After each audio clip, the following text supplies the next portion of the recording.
할렐루야. 오늘은 이제 요한복음 말씀이 오늘부터 이제 시작이 됩니다.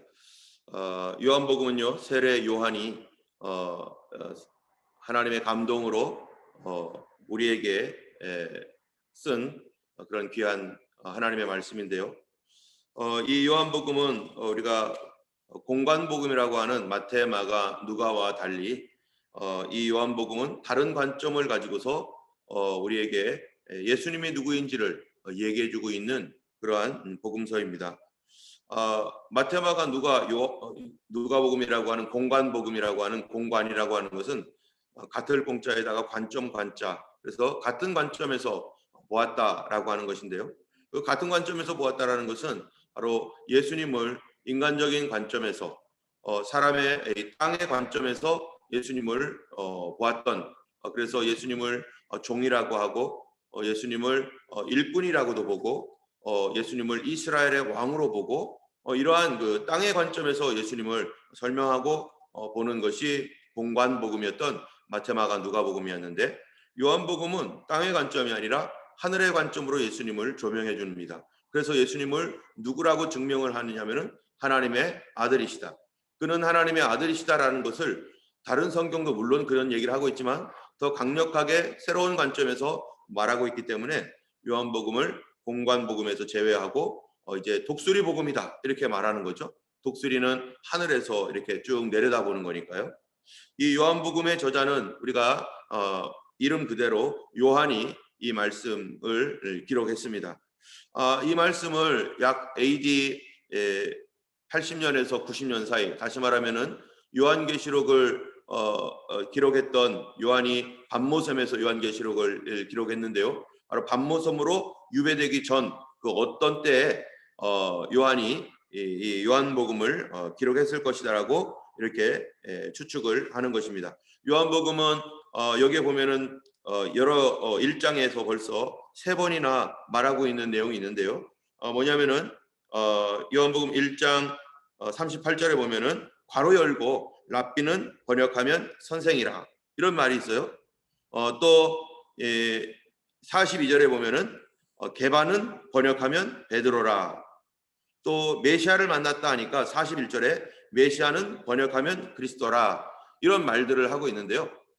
이게 무슨 의미겠어요? 이 요한복음이 이 게바, 메시아, 또 랍비 이런 말을 잘 모르는 사람들에게 설명을 하는 것입니다. 여러분이 게바라든지 메시아, 랍비 이런 말들은 이게 어디에서 사용하는 말입니까? 이게 메시아 하면은요, 이 구약 성경에서 메시아 많이 말하는데 바로 히브리어죠. 히브리어. 이 히브리어, 이러한 게바 이것도 이 베드로 반석이라고 하는 게바라는 뜻이 이 히브리어 아람어 계통 이런 쪽에 있는 말인데, 지금 요한복음은 이 뭘로 쓰고 있냐면은 헬라어로 쓰고 있습니다. 헬라어로 쓰다 보니까 이 독자들이 누구냐면은 헬라 사람들이죠. 이 히브리어를 모르는 사람들이에요. 그래서 원래 단어인 원어를 랍비 또는 이 게바 또 메시아 이런 말을 번역을 해주고 해석을 해주는 것이죠. 그래서 이 다른 성경에도 보면은 달리다 굼 하면은 소녀야 일어나라 라는 말들, 이건 아람어거든요. 그런 언어들 이렇게 사람들이 모르니까 설명을 해주고 있는, 그래서 요한복음은 헬라어를 사용하는 사람들에게 이 복음서가 쓰여졌다라는 것입니다. 그래서 이 헬라어를 사용하는 사람들에게 이 복음서가 쓰여졌다면은 이 헬라어권에서 가지고 있는 두 가지 특징이 있는데, 하나는 로고스, 하나는 미토스라고 하는 것이 있습니다. 로고스는 철학자들에게 대하여 철학적인 사람들에게 가지고 있는 그런 개념이고, 미토스 하면은 일반 서민 대중, 그래서 미티올로지라고 하는 신화, 또 뭐 우리가 소위 말하는 이런 우화 이런 것들이죠. 그래서 그리스 신화 같은 그런 내용들이 바로 서민들이 알고 있는 내용이고, 또 로고스라든지 파토스 아가페 이런 그 그리스 철학에서 나오는 어떠한 그런 그 그리스 사람들이 썼던 용어들은 바로 이 철학입니다. 그런데 오늘 요한복음 1장 1절에 보면은 이것이 어떠한 내용인가 하면은 이 누구에게 더 말하고 있는가라는 것들을 얘기하고 있어요. 그거는 1장 1절에 이렇게 말합니다. 태초에 말씀이 계시니라. 이 말씀이 하나님과 함께 하셨으니 이 말씀은 곧 하나님이시니라. 자, 여기에서 보면은 태초에 엔 아르케 해가지고요. 이 태초에 창조가 되기도 전에, 다시 말하면은 지구가 창조되기 이전이라는 말이죠. 그 창세기 1장 1절에서는 태초에 하나님이 천지를 창조하시니라 라고 해서 이 in the beginning 이라고 하는 그 브레시트 히브리어로는 그렇게 말하는데, 이 처음 이 태초에라는 창세기의 말씀은 세상이 창조될 때의 창세기를 말하는 거죠. 세상이 창조될 때의 태초이고, 오늘 요한복음에서 말하고 있는 태초에라고 하는 것은 벌써 그 이전에, 세상이 창조되기 이전에 어떤 일이 있었는가, 뭐가 있었는가에 대하여 얘기하고 있는 것입니다. 때문에 이 얘기는 바로 그리스 철학의 철학자들이 도대체 세상은 어떻게 창조되었을까, 뭐 어떤 무엇에 의해서 창조되었고 이 세상 어디로 가고 있는가라고 하는 이러한 그 철학적 물음과 질문에 대하여 그들이 고민하고 있었기 때문에 바로 태초에 무엇이 있었는가, 태초에 어떤 일이 있었는지를 이 하나님의 말씀을 가지고 그들에게 증언하고 있는 것입니다. 그런데 태초에 무엇이 있었는가 하면은요, 말씀이 계시니라 라고 말합니다. 여기에서 말씀이라고 하는 것은 로고스, 헬라어로 로고스라고 하는 것인데요, 로고스라는 것이 무엇인가? 우리는 로고스 하면은요, 이성 또는 어떤 합리적인 거 뭐 이런 것들을 우리가 오늘날 이렇게 봅니다. 그래서 로고스라고 하는 것에서 로직, 논리적이다라고 하는, 로지컬하다라고 하는 말들이 나오고, 또 theology 하면은요, theo라고 하는 것이 이 헬라어로 하나님을 말하는데, 로지 하면은 이 학문을 말하는 거잖아요. 그래서 뒤에 보면은 무슨 뭐 로직, 로지컬 뭐 이런 것들이 다 학문과 관련되어 있는, 이성과 관련되어 있는 거예요. 그래서 로고스 하면은 합리적이고 이성적인, 타당한 어떤 그런 의미를 가지고 있습니다. 그런데 이 로고스는 이 철학자들의 개념이었어요. 그 당시에 스토아 철학이라는 것이 있는데, 여러분 그 사도행전에도 보면은 사도 바울이 아테네에 가서 복음을 전할 때 이 두 종류의 철학자를 만납니다. 하나는 에피쿠로스 철학자, 또 하나는 스토아 철학자. 그래서 옛날 성경에는 에피쿠레오 또는 스토이고 이렇게 이제 번역이 되었는데, 이 스토아 철학자들은 어떤 사람이냐면은 이 아타락시아, 아파테이아 뭐 이런 얘기를 하는데, 다시 말하면 해탈의 경지에 이르겠다라고 하는 사람들이에요. 불교에서 말하는 그런 비슷한 용어죠. 그거는 뭐냐면은 이 세상을 냉철하게 보는 사람들입니다. 그래서 이 세상을 왜 냉철하게 보는가? 그것은요, 바로 그들이 추구하고 있는 것들, 그들이 생각하고 있는 것들이 로고스적이기 때문이에요. 로고스라고 하는 말은 우리가 아까 전에 얘기했던 것처럼 이성 뭐 이렇게 얘기하지만, 사실은 로고스의 의미는 자연에 더 가깝습니다. 원래 그런 거죠. 세상 사람들이 철학을 하면서 이 세상은 왜 사과는 밑에서 위에서 아래로 떨어질까? 물은 위에서 아래로 흐를까? 또 사람들과의 사이가 왜, 가정에서 부모의 마음은 왜 그럴까? 자녀들의 마음은 왜 저럴까? 뭐 여러 가지 이 세상을 관찰하면서 이 세상에 흘러가는 어떤 모든 환경들이나 이런 것들이 또 어떤 원리에 의해서 흘러가고 있구나. 우주의 원리, 자연의 원리, 인간 심성의 원리, 이런 원리가 있는데 이 원리는 굉장히 자연스러운 거예요. 그렇죠? 우리가 태어난 이 세상이 그러한 그 원리에 의해서 이미 움직여지고 있습니다. 우주라는 원리에 의해서 이미 움직여지고 있어요. 그렇기 때문에 이 사람들은 이런 철학을 하면서 세상에는 우리의 생각보다 훨씬 더 큰 어떤 원리가 있구나. 이 원리가 온 우주를 움직이고 있구나. 그럼 그 원리는 어떤 것인가? 아주 자연스러운 거라는 거죠. 인간관계나 자연관계나 모든 것은 자연스럽게 흘러가는 것이고 원래 그런 것이고 그렇게 만들어진 것이고, 그런데 이 사람들은 그렇게 생각을 하면서도 뭐는 생각하지 않으냐면은 그 원리가 하나님일 거라는 생각은 눈꼽만큼도 하지 않고 있어요. 하나님으로부터 나왔다는 생각은 그들은 못하고 있습니다. 그냥 이 세상에는 어떤 원리가 있는 거야. 원리가 세상을 돌아가게 하는 거야.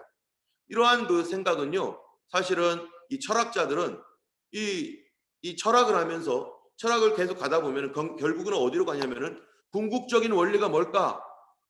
결국에는 무엇이 우리를 이렇게 움직이게 했고 무엇이 우리를 나오게 했는가 이런 데로 가잖아요. 그러다 보니까 철학자들은 결국 조금 더 가면 하나님, 신에 대하여 찾게 됩니다. 그런데 이 로고스 이거는요, 신이라고 하는 개념보다는 그냥 하나의 원리구나. 이 세상은 어떤 원리가 있는데 그 원리에 의해서 돌아가는 것이고 그것이 신인지 아닌지는 뭐 우리는 말할 수 없다. 어쨌든 원리가 있다. 이렇게 갑니다. 그런데 이것을 조금 더 발전하고 그렇게 하는 사람들은 이제 여기서 어떤 신이 있구나라고 하는 개념으로까지 가죠. 그것은 바로 이 아리스토텔레스 같은 사람들입니다. 아리스토텔레스 같은 이러한 그 철학자들은요, 이 뭐냐면은 이 여기에서 좀 더 올라가다 보면은 도대체 이거를 누가 만들었을까? 그리고 처음과 끝은 어떻게 되는 걸까? 이런 것들을 생각할 거 아니겠어요? 그러다 보니까 이 아리스토텔레스는 분명히 신이라는 분이 존재하고 있구나. 철학적으로 이렇게 얘기를 해요. 그런데 우리가 착각하지 말아야 될 것은 철학이 말하는 신은 인간 이성이 생각을 하는데 합리적으로 생각을 해서 만들어낸 인간의 어떤 개념입니다.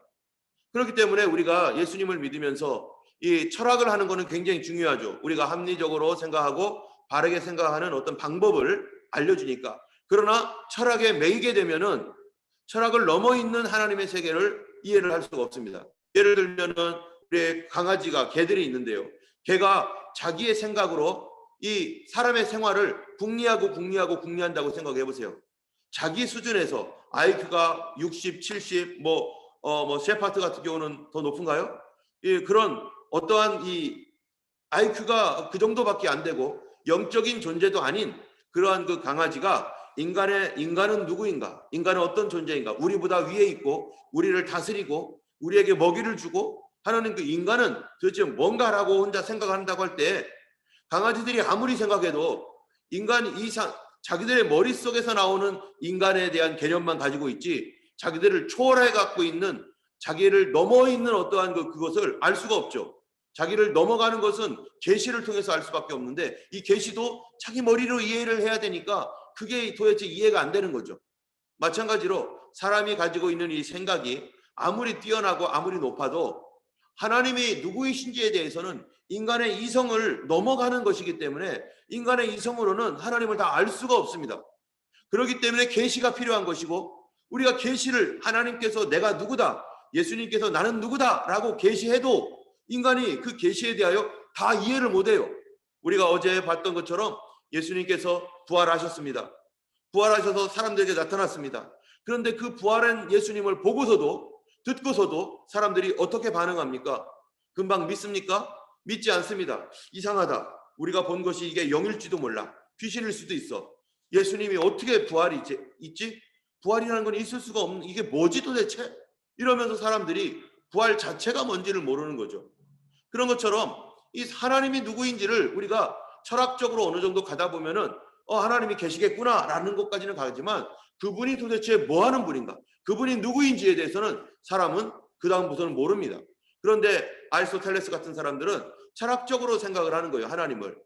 그래서 하나님은 이 세상의 처음도 알고 끝도 알고 하나님은 모든 것을 만들었고 모든 것을 아는 분이다 라고 하면서 결국엔 뭐라고 하냐면은 절대 부동자 이렇게 말합니다. 신을. 여러분, 절대 부동자가 뭡니까? 절대 부동자라고 하는 개념은요, 전혀 요동함이 없다, 움직이지 않는다라는 뜻이에요. 다시 말하면 인간이라고 하는 존재는 우리는 부족함에 있잖아요. 그래서 늘 기도합니다. 하나님 이것도 해주시고 저것도 해주시고 이것도 필요하고 저것도 필요합니다.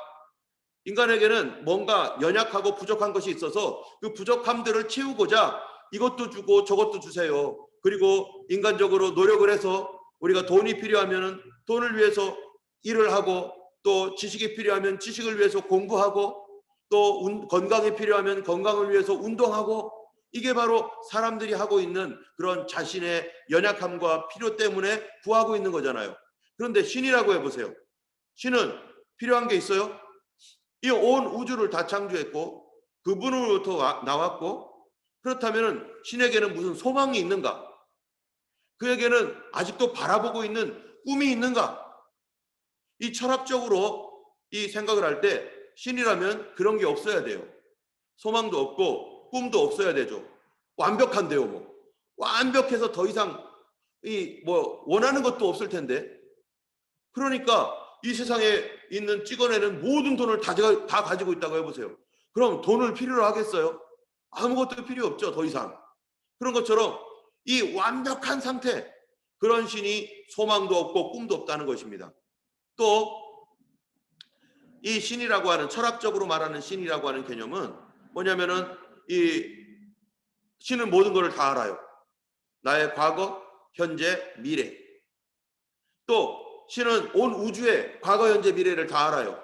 사람들이 그렇죠. 신이라면 적어도 그 정도는 돼야지 신이라고 하지 않겠어요? 미래를 알아요. 미래를. 내 미래가 어떻게 될지 다 알아요. 그러면은 이런 신은 우리 이 감정이 있을 것인가? 과연 감정이 있을 것인가? 우리가 아파서 넘어졌습니다. 무릎을 다쳤습니다. 아픕니다. 피가 철철 흐릅니다. 그런데 미래에 곧 어떻게 될 줄 알아요. 다 나을 줄을 이미 알고 있어요. 그거 조금 있으면 다 나을 줄 알아요. 그러면은 그거 가지고 뭐 힘들어하거나 괴로워하거나 뭐 이럴 필요가 있나요? 뭐 다 나을 텐데. 조금 있으면 다 해결될 텐데. 조금만 더 나가면 이렇게 될 텐데 다 아는데 그가 무슨 감정이 있겠습니까? 사람들을 바라볼 때도 우리가 넘어지고 쓰러지고, 이거는 우리는 우리의 입장에서는 넘어지고 쓰러지고 슬프고 어렵고 이런 거잖아요. 근데 이 신은 내가 어떻게 될지 다 알아요. 나의 결과, 미래 다 알아요. 그러면 그런 나를 보면서 아이고 어떡하지, 아이고 저러면 안 되는데, 이렇게 할 신입니까? 다 아는데. 그거 가지고 감정이 움직이겠어요? 다 아는데. 감정 없는 신이죠. 그래서 이 철학적으로 말하는 신이라는 것은 절대 부동자, 부동이라는 게 뭡니까? 부, 아니 부자에다가 동, 움직일 동자죠. 절대로 움직이지 않는다. 만약에 신이 움직이면 신이 아니다.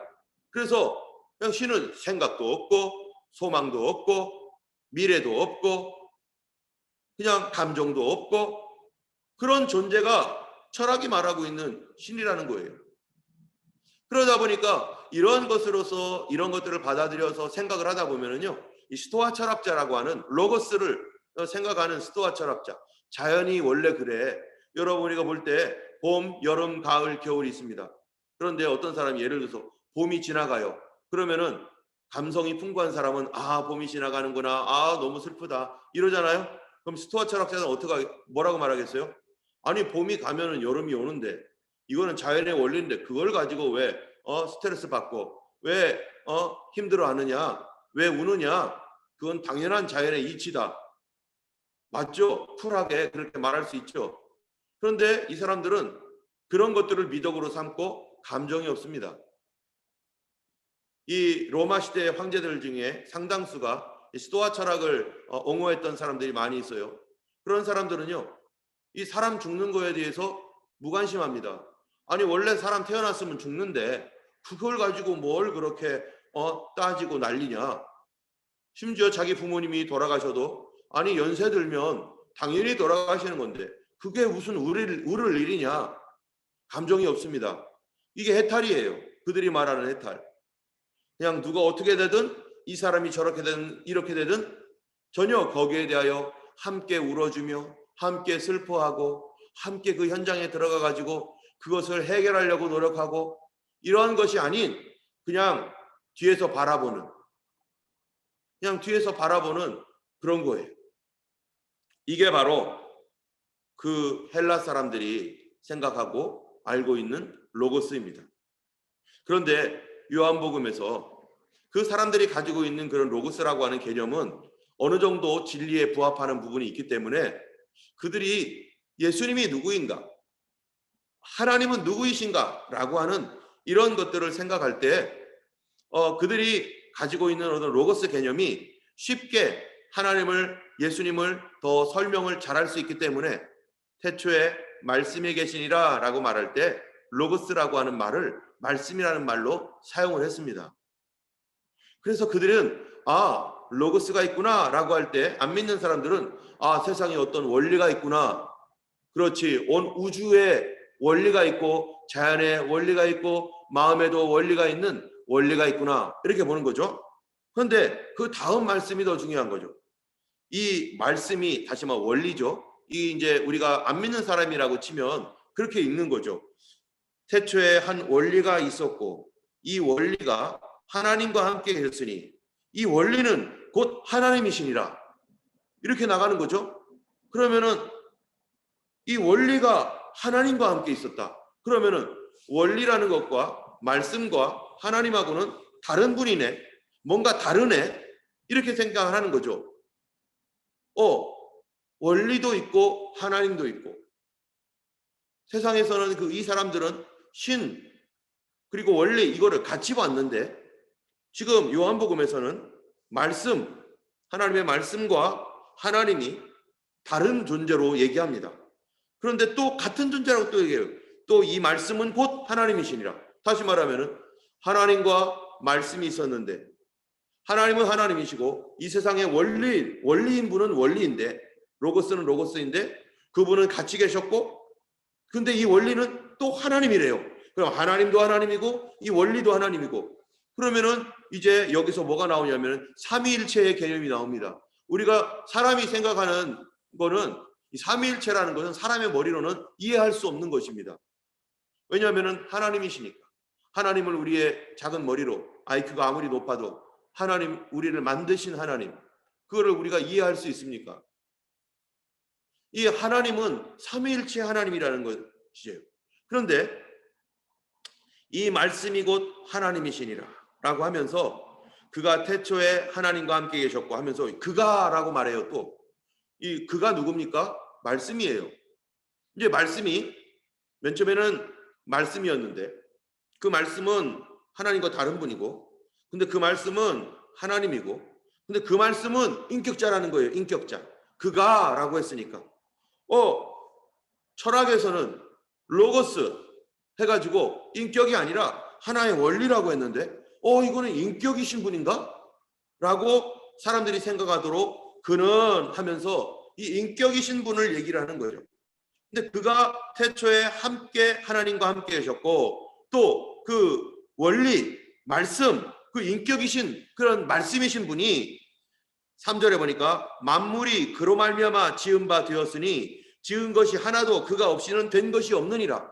만물이 온 우주, 삼라만상 이 온 우주가 그 말씀이신 그분, 원리이신 그분으로 말미암아 지은 바 되었는데 그가 지었다는 거예요. 그가 없이는 된 것이 없느니라. 그러면은 이 철학을 알고 있는 이 헬라 사람들의 생각에는요 무슨 생각을 하겠어요? 다 거기에 대한 개념들이 있어요.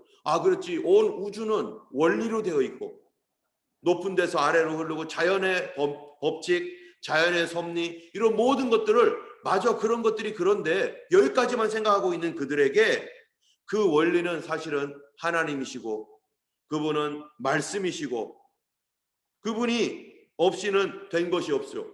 그렇죠? 이 땅에 자연스럽지 않은 것들 있는 것이 있습니까? 모든 것은 이 자연의 법칙 아래 다 있죠. 자연 법칙을 벗어나가고 있는 우주가 어디 있습니까? 모든 것들은 이 우주의 원리와 우주의 법칙 아래 다 있는데 바로 이 우주의 원리와 법칙이신 분이 하나님이시다. 그분은 인격자이시다. 여러분 인격이 있다라고 하는 말이 뭡니까? 지성만 있으면 인격이 있는 겁니까? 아니죠. 지성과 감성과 의지, 우리의 영혼 이런 게 온전하게 되어서 이게 인격적인 존재를 만드는 거죠.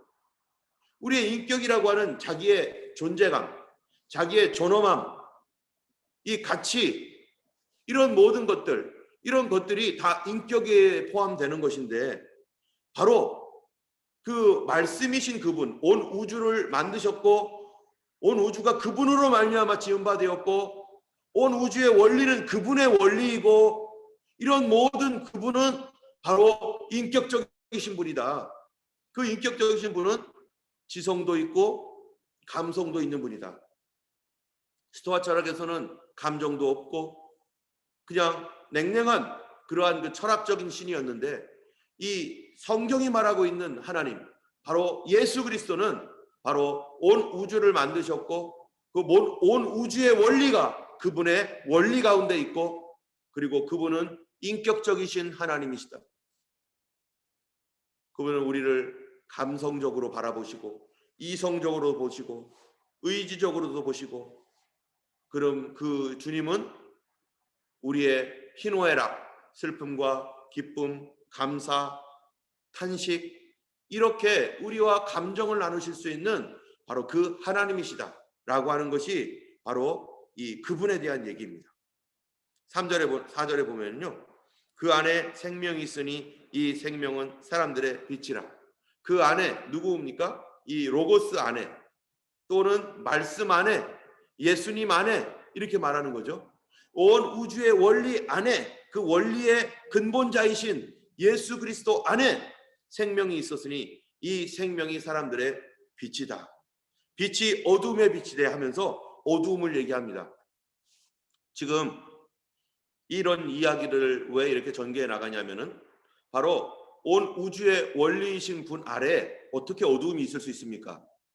세상이 그분에 의해서 창조되었고, 그분으로 말미암았고, 그분을 위하여 창조되었고, 그분이 원리이신데, 주님이 원리이신데 어찌하여 어두움이 있단 말입니까? 이게 이상한 일이라는 거죠. 어두움이 있으면 안 되는 거죠. 그분이 빛이신데, 빛 자체이신데 어떻게 어두움이 있는가? 그것이 바로 이 인간이 철학적으로 더 이상 생각할 수 없는 어떤 부분으로 가고 있는 것이고, 이것이 바로 계시라는 거예요. 여러분, 계시가 없으면 인간은 이해하는 데 한계가 있고, 하나님을 이해하는 것이나 예수님을 이해하는 것이나 우리의 구원, 우리의 인생, 이런 것에 대해서 우리는 한계를 가지고 우리 머릿속에서만 하고 있기 때문에 한계를 가지고 있습니다. 어떻게 해서 우리가 이 땅에 죽음이 왔는지, 무엇 때문에 이 세상은 악한지, 철학자들이 이 세상의 원리를 생각을 했지만 이 원리가 뭐냐 해서 동양에서는, 또는 영지주의에서는 어떻게 나가는 겁니까?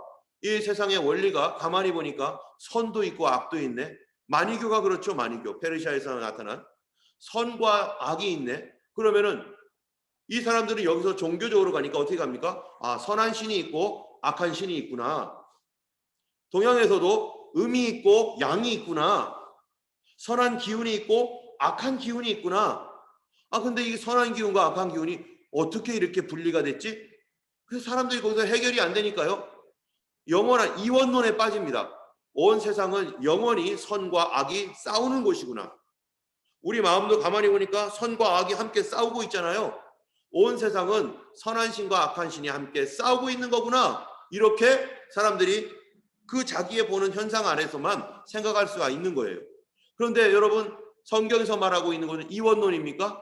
하나님과 마귀가 영원전부터 영원토록 계속 투쟁하고 싸우고 있고, 우리 마음속에서 하나님과 마귀가 계속해서 영원토록 싸웁니까? 그게 아니죠. 온 세상을 만드신 분은 하나님이세요. 그 하나님께서 세상을 만드셨는데, 이 만드신 이 하나님의 이 만듦 안에 자유의지가 있고, 절대적 자유의지가 있어요. 인격적으로 만들었다는 거예요.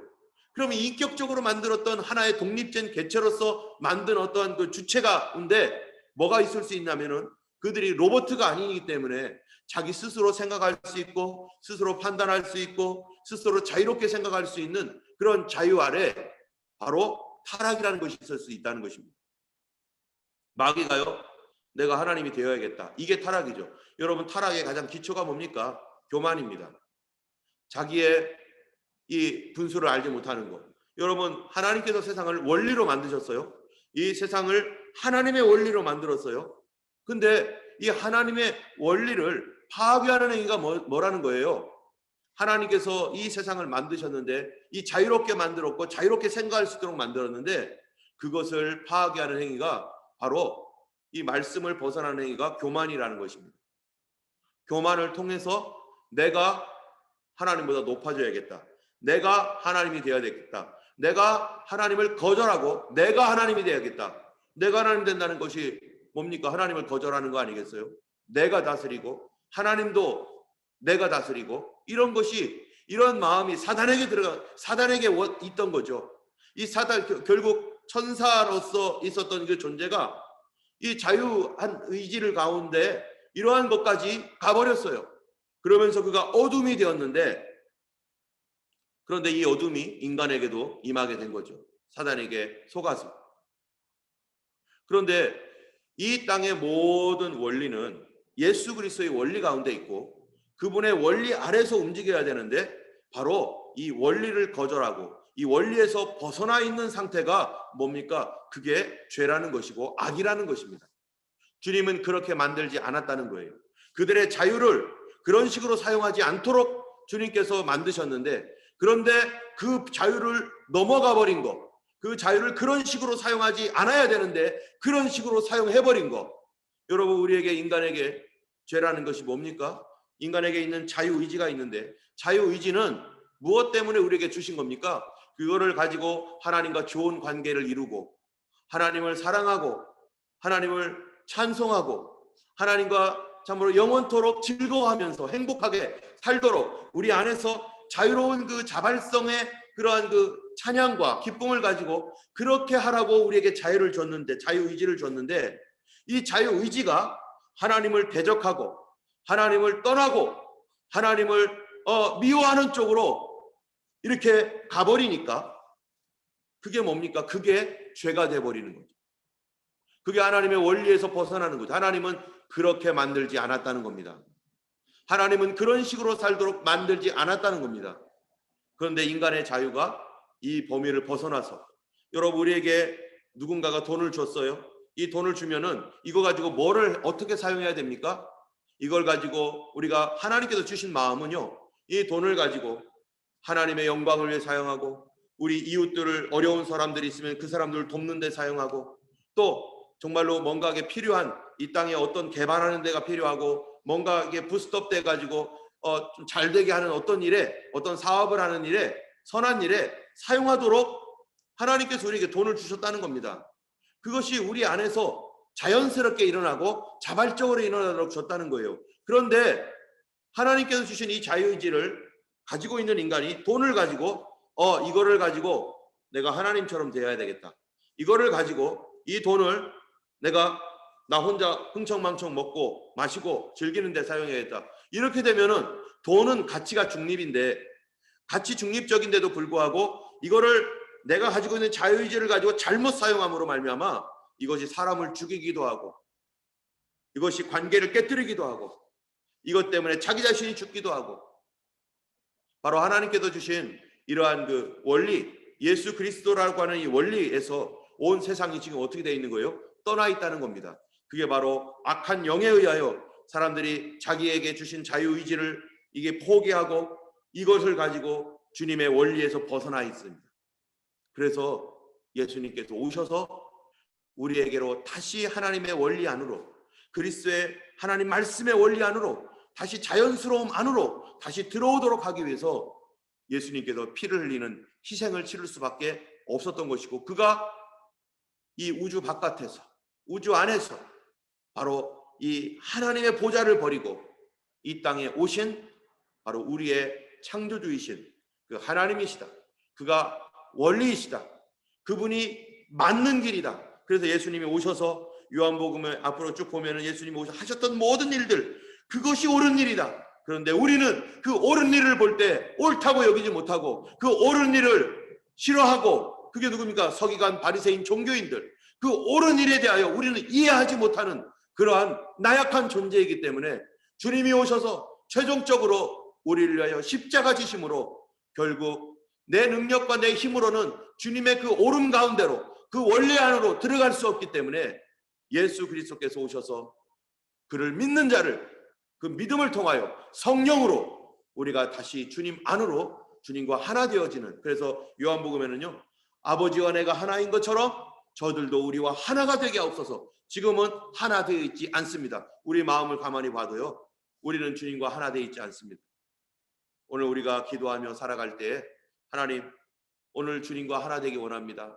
우리가 완벽하게 하나 되지 못한 그런 상태이지만 주님, 성령 안에서 주님과 같은 마음 품고 주님의 마음이 내 마음이 되고 내가 주님의 마음이 될 수 있는 그런 하나됨이 있게 해주시고, 참으로 우리가 잘못된 그런 교만함과 우리의 이 주님 주신 이 자유를 참으로 이 잘못 사용하고, 하나님 그렇게 사용하라고 한 게 아닌데 잘못 사용하는 이 범죄와 우리의 인생을 마치 불의한 청지기가 이 주인의 돈을 막 사용하면서 자기 거라고 생각하는 것처럼 우리가 바로 불의한 청지기입니다. 주님, 우리에게 주신 이 생명의 하루를 참으로 주님 뜻대로 살아갈 수 있도록, 주님과 함께 동행할 수 있도록 도와주시옵소서.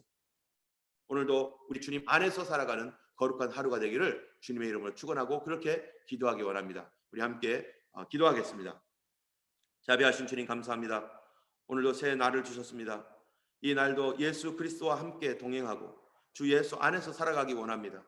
우리의 참된 원리가 되시고 아버지 근본이 되시고 우리의 길이 되시고 진리가 되시고 빛이 되시고 생명이 되시는 분 오직 예수밖에 없습니다. 아버지여, 우리가 하나님이여 참으로 주님 교만하여서 우리가 지혜가 없고 죄로 말미암아 오염되어서 하나님 주님을 알지 못하고 있사오나 주여 도와주셔서 오늘도 예수님을 더 알게 하시고 예수님과 같은 마음 품게 하여 주시고 주님을 따라가는 거룩한 하나님의 성도가 될 수 있도록 도와주시옵소서. 우리 성도들의 모든 기도와 간구가 주님의 원리에 맞게 하시고 주님과 같은 마음을 갖고 기도할 수 있도록 오늘도 역사하여 주시고 하나님 아버지의 마음을 우리에게 나눠주셔서 주의 마음과 동일케 되게 하여 주시옵소서.